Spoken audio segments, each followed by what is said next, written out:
If you enjoy my content on this or any other social media platform, please support my YouTube channel, QR code at the end of this video. Now, returning to our fat loss series on caloric deficit fails, to cap off the series, we need to talk about energy conservation. We like to think that when we cut calories, we can do so and lose weight indefinitely, but that's simply not the case because of a phenomenon known as Ponce's paradox.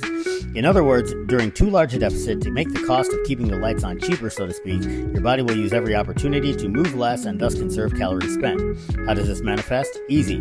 When you diet for extended periods, the background activity you perform that is responsible for the majority of your BMR subconsciously begins to decrease.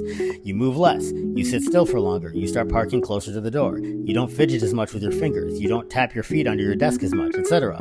The net result is that as the large deficit in caloric input is sustained for longer, your non-exercise caloric expenditure will incrementally decrease.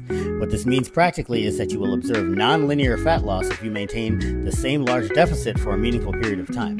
What's the solution? Ponce's paradox is an anti-starvation mechanism. If you ease into a diet, maintaining a minimum deficit for a longer, more gradual reduction in adiposity, the shift in physiology is less dramatic, and that mechanism is less likely to kick in as much, if at all.